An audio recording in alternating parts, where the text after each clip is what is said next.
복음 12장 12절부터 19절까지 말씀으로 예루살렘 입성. 지금 우리가 이 예수님의 이 속회 공간은 절기에 맞춰서 이렇게 말씀이 쭉 진행이 됩니다. 베다니 마리아 집을 나오신 예수님은 유월절 준비에 한창인 예루살렘 성을 향하여 가셨습니다. 만백성의 죄를 위해 십자가를 지실 때가 왔기 때문이죠. 예수님이 지금 예루살렘으로 가시는 것은 이제 마지막 가는 길인 거예요. 다시 돌아올 수 없는 그런 이제 상황입니다. 그러나 예수님이 내딛으시는 그 걸음의 의도와 계획을 알아차린 사람이 아무도 없었다는 거예요. 공생에 3년 가까이 사역을 하시면서 제자들에게 내가 예루살렘 가서 죽는다. 내가 분명히 죽을 거야. 그렇지만 나는 사흘 만에 다시 살아날 거다. 이 얘기를 누누이 했음에도 불구하고 막상 예수님이 그 여정을 가실 때는 아무도 알지 못했다는 거예요.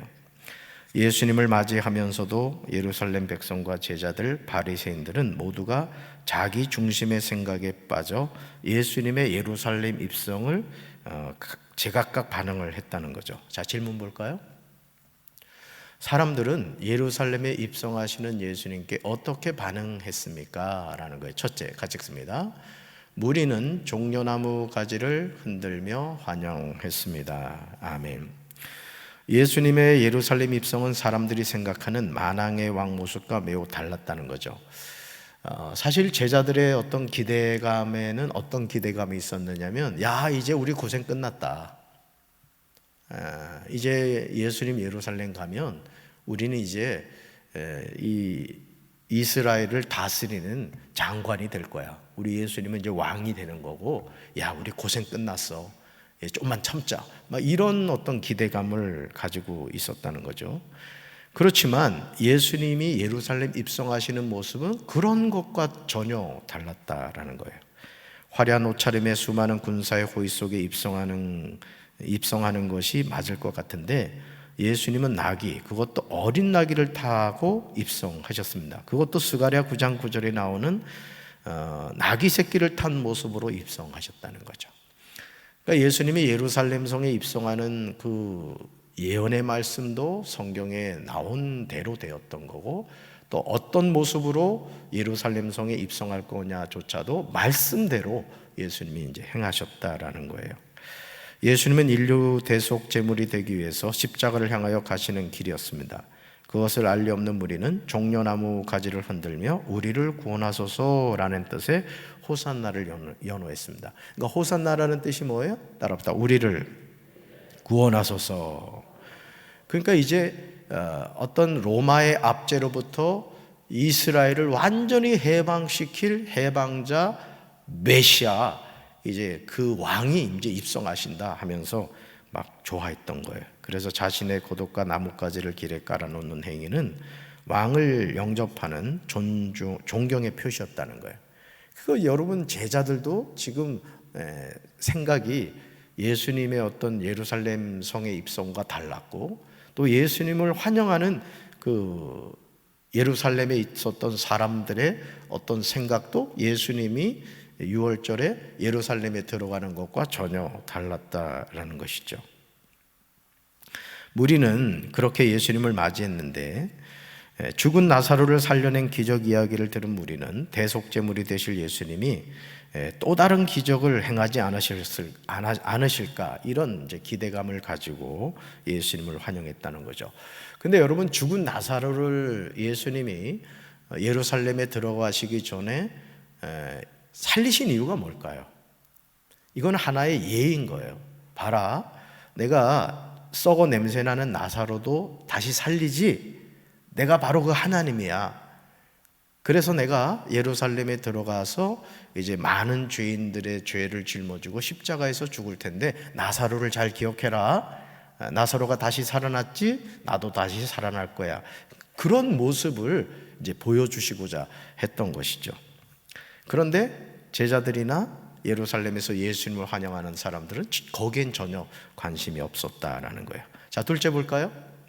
사람들은 예루살렘에 입성하시는 예수님께 어떻게 반응했습니까? 둘째 같이 읽습니다. 제자들은 예수님에 대해 무지했습니다. 16절에 나오죠. 예수님은 제자들에게 여러 차례 고난과 부활에 대해서 말씀하셨어요. 마태복음 16장 21절부터 23절, 또 17장 22절부터 23절, 20장 17절부터 19절에서 반복해서 고난과 부활에 대해서 말씀하셨어요. 하지만 그들은 예수님의 가르침에 귀를 기울이지 않았다는 거죠. 오히려 베드로는 고난을 예고하시는 예수님을 향해서 거칠게 항의했습니다. 아니, 지금 예수님 무슨 말씀이십니까? 왜 죽으려고 그래요? 예수님 사셔야 된다고. 뭔 얘기예요? 예수님이 왕이 돼야 한 자리 하겠다, 이제 이런 마음이었던 거죠. 또 요한과 야고보 형제도 나중에 예수님의 좌우편에 앉게 해달라고 요청하는 것을 보게 됩니다.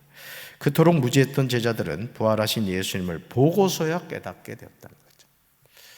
그러니까 여러분, 저는 이게 우리 성도님들한테 자꾸 드리고 싶은 말씀이 뭐냐면, 돌다리도 두드려보고 건너라는 말이 있는데요, 천국 가는 길은 돌다리보다도 더 심각한 문제입니다. 그렇기 때문에 여러분 스스로가 구원받을 믿음이 있는가, 내가 천성문을 향해 가고 있는가, 여러분 이걸 늘 점검을 하셔야 돼요. 아멘? 우째 대답이 이리 시원찮아요. 아멘? 자꾸 그래서 이 육체 건강을 위해서도 여러분 종합검진을 우리나라 같은 2년에 한 번씩 이렇게 검진을 받게 하잖아요. 물론 더 세밀한 검진을 받기 위해서는 좀 더 개인적인 비용이 들어갑니다만, 어쨌든 우리나라가 참 좋은 나라거든요. 육신의 건강도 2년마다 점검을 받는데, 하물며 천성을 향해서 가는 우리가 자기 자신의 구원의 확신의 문제, 또 내가 분명히 천국에 대한 소망을 갖고 있는가, 이걸 확인하는 것은요, 육체의 건강보다도 어떻게 보면 더 중요한 문제일 수 있다라는 것이죠. 예수님의 말씀을 주위에 듣지 않고 자신의 생각과 욕심에만 매몰되면 예수님의 사명과 계획을 이해할 수도 동행할 수도 없다는 거죠. 그러니까 오늘도 우리가 그렇습니다. 사람이 참 그렇잖아요. 저도 한 일주일 정도 그냥 아팠잖아요. 아팠다고요. 그러니까 아프니까, 육체가 아프니까요, 마음도 아픈 거야. 그냥 집사람이 잠 잘 자는 것만 봐도 막 화가 나는 거야. 그냥 남편은 아파 죽겠는데 막 그런 게 있잖아요, 그죠? 저만 그래요? 뭐 똑같으면서 안 그런 척하고 그래요. 그러듯이 우리 자신이 정말 하나님이 나를 향해서 원하시는 게 뭔지, 또 내가 예수님과 동행하고 있는가를 점검하는 게 중요하다는 거죠. 제자들처럼 어리석은 행동을 하지 않으려면 부활 생명을 주시는 예수님의 가르침을 잘 배우고 따라야 됩니다. 그래서 우리가 늘 기도해야 되고, 하나님의 말씀을 자꾸 읽어야 돼요. 암송해야 되고, 또 말씀을 묵상하고 그래야 됩니다. 자, 셋째 볼까요? 사람들은 예루살렘에 입성하시는 예수님께 어떻게 반응했습니까? 셋째, 같이 읽습니다. 바리새인들은 예수님을 죽이지 못할까 걱정했습니다. 아멘. 19절에 나오죠. 요한복음 11장 53절을 보시면요, 바리새인들은 죽은 나사로가 살아나자 예수님을 죽일 음모를 꾸몄습니다. 여러분, 이 이야기가 얼마나 모순적입니까? 여러분, 죽은 지 나흘이나 되어서 시체가 썩어 냄새가 납니다. 그런데 예수님은 그 마리아와 마르다에게 뭘 물으세요? 부활에 대해서 물으시죠. 그러면서 여러분, 급기야는 예수님이 아주 위험한 행동을 하십니다. 나사로의 무덤 앞에 가서 서시죠. 뭐라고 그러시죠? 나사로야, 나오너라 하고 말씀하신단 말이에요. 자, 나사로가 죽은 지 며칠 됐다고요? 나흘이 됐단 말이에요. 그러면 여러분, 사람이요, 죽는 순간부터 사람은 썩습니다. 부패하게 돼 있어요. 그런데 만약에 그 나사로가 안 살아나면 어떻게 되겠어? 엄청 창피당할 거 아니에요. 근데 예수는 그런 생각이 없으셨던 거죠. 왜? 그분이 하나님이셨기 때문에 그런 거예요. 자, 그래서 결국 어떻게 됩니까? 썩어 냄새나던 그 나사로가 배를 동인 채 나왔다고 성경은 증언하고 있어요. 자, 예수님의 목적은 뭐죠? 죽은 자도 살리는 자가 나 예수다, 내가 바로 하나님이다, 이걸 보여주신 거예요. 자, 그러면 이 기적을 보면 여러분 어떤 생각이 들어야 되죠? 하나님께 영광을 돌려야 된단 말이죠. 아멘? 자, 예를 들어서 우리 교회 지금 하나님의 은혜로 이렇게 복층 유리로 아름답게 교회가 당장됐습니다. 감사해야 돼요, 감사해야 돼요. 근데 이런 거 보면서 감사 못하는 사람이 있습니다. 뭐 누구나 할 수 있는 일이지, 이런 엉뚱한 소리 하는 사람들이 있어요. 여러분, 교회 일은 누구나 할 수 있는 일이 아니에요. 하나님이 감당할 그릇이 돼야 그 일을 하는 거예요. 아멘. 그렇기 때문에 여러분들이 항상 하나님의 기적 앞에서 뭘 깨달아야 되느냐? 하나님이 이 일을 통해서 영광 받으시기 원하는구나. 근데 바리새인들은 어떤 반응을 보였다고요? 나사로가 살아난 것을 보고 예수님을 환영하고 영광 돌린 게 아니라 뭐 하려 했다? 예수님을 죽이려고 했다는 거예요. 여기에 여러분들이 정신이 번쩍 들어야 됩니다. 여러분, 입성하시는 예수님을 보고 사람들이 크게 환호하자 예수님을 죽일 계획에 차질이 생길까 봐 걱정을 했다는 거죠. 여러분 어떻습니까? 하나님이 행하시는 기적 앞에서 그 기적을 통해 하나님께 영광을 돌리십니까? 아니면 불신앙적인 이야기를 하십니까? 어떠세요?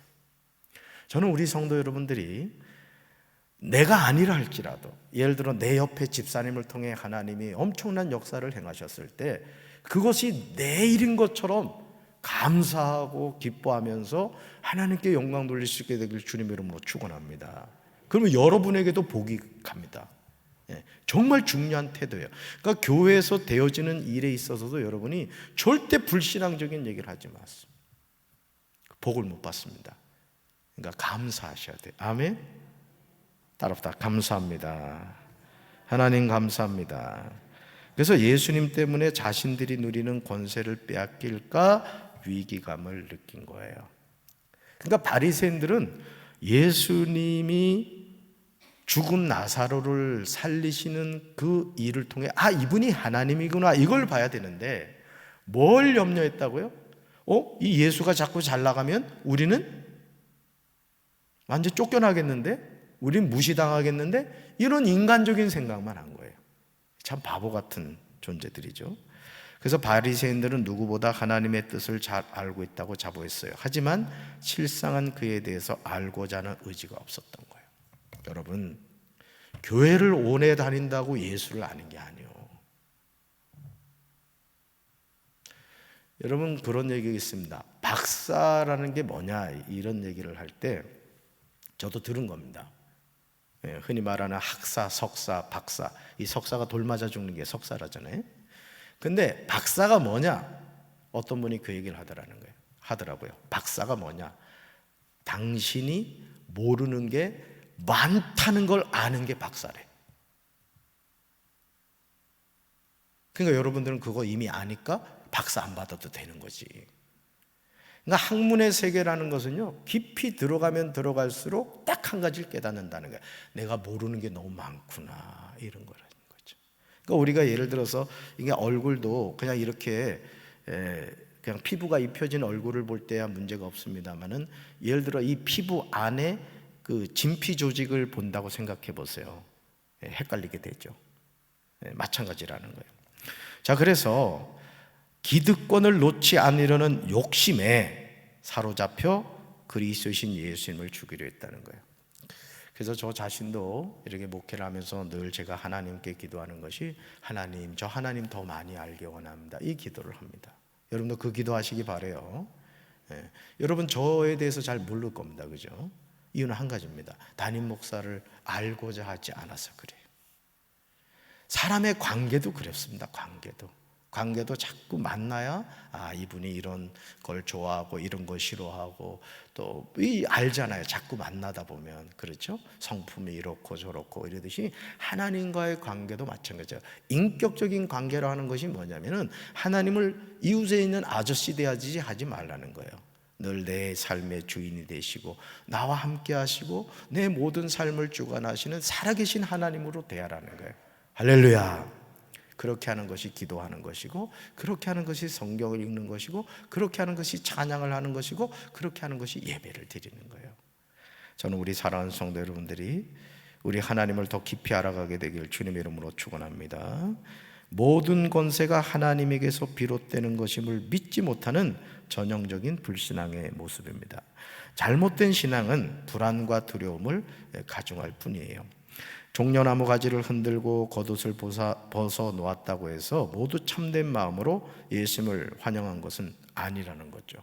그러니까 여러분, 우리가 뭐 찬양도 하고 또 통성기도도 하고 그렇습니다만은 이게 자기 어떤 감정에 이렇게 매몰돼 가지고 마치 그게 은혜 받은 걸로 착각해서는 안 돼요.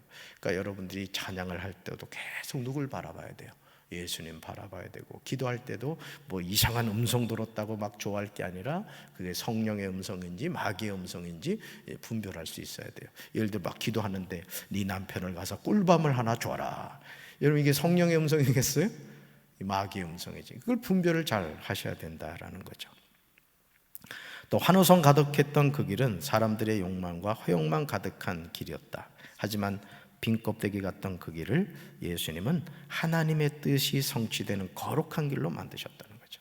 그러니까 예수님은 끝까지 타협하지 않고 비아 돌로로사, 고난의 길, 십자가의 길을 가신 거예요.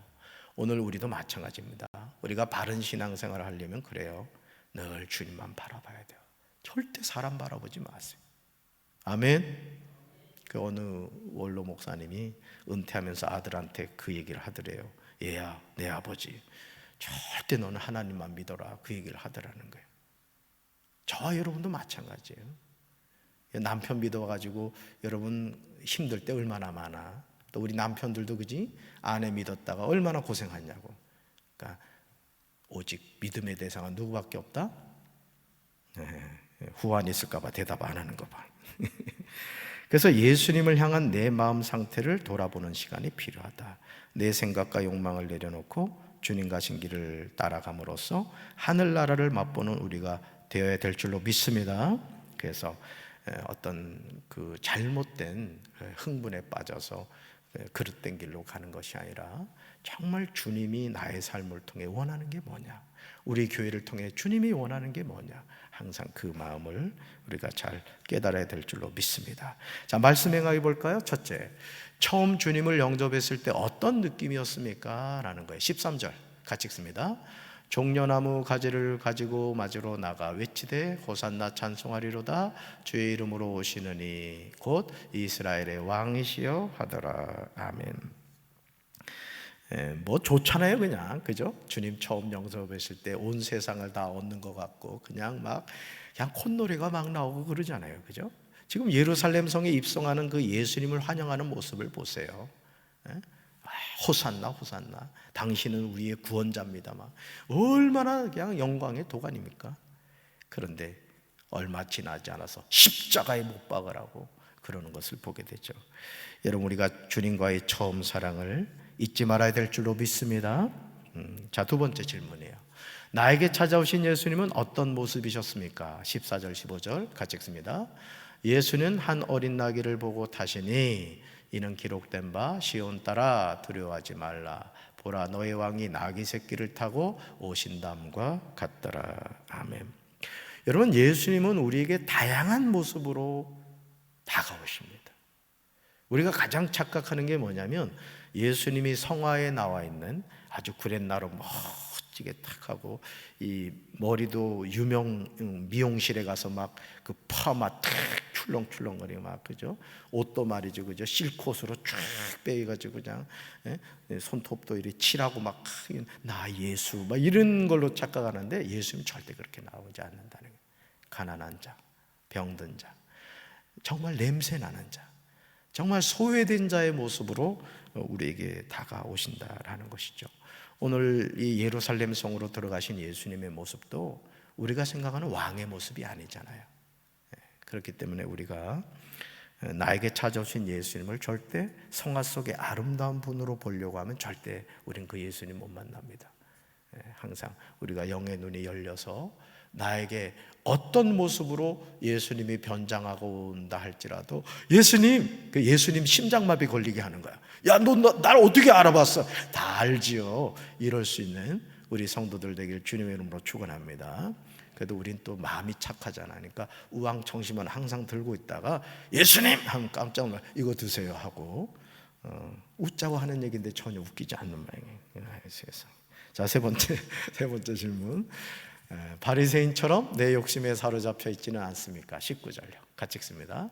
바리새인들이 서로 말하되 볼지어다 너희 하는 일이 쓸데없다 보라 온 세상이 그를 따르는도다 하니라. 아멘. 이게 뭐죠? 아까도 말씀드린 것처럼 나사로를 다시 살리셨죠.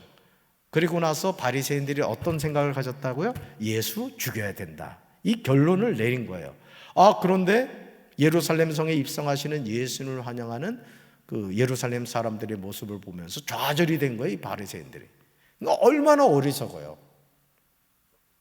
그래요, 안 그래요? 한 무리의 사람들은 예수님을 막 호산나 호산나 환영하고 있는데 바리새인들은 전혀 환영을 안 하는 거예요. 그리고 마음속으로 뭐예요? 우리 권세, 우리가 누리고 있는 것 예수한테 다 뺏기겠구나. 예수를 죽일 생각은 안 한 거야. 그러니까 여러분 똑같은 은혜의 자리에서도요, 은혜를 받지 못하고 마귀에게 마음을 빼앗겨가지고 마귀의 자녀로 살아가는 사람이 있어요. 여러분 어떠세요? 저는 우리 성도 여러분들이 어디에서나 마귀에게 마음을 뺏기지 마시고 하나님이 주시는 은혜를 누리게 되길 주님의 이름으로 축원합니다. 그래서 여러분들이 은혜는요, 받기 원하는 사람이 받는 겁니다. 그럼요, 절대 그렇습니다. 절대. 물론 뭐 강단에서 주의 종의 말씀이 주옥과 같고 뭐 그런 것도 필요하겠죠. 목회자도 말씀 열심히 준비해야 됩니다. 그러나 하나님의 말씀은 살아있고 운동력이 있기 때문에 어린 애가 와서 말씀을 전해도요, 은혜 받으려고 작정하면 은혜 받습니다. 아멘. 그러니까 우리 심령의 문제인 거예요. 심령의 문제. 정말 중요합니다. 자, 삶의 적용 볼까요? 삶의 적용 같이 읽습니다. 사순절 기간에 예수님에 대해 어떻게 묵상할지 그 방법을 적은 뒤 잘 보이는 곳에 두고서 실천해 봅시다. 고난당하신 그 예수님, 우리가 깊이 묵상하는 그 시간을 가져야 될 줄로 믿습니다.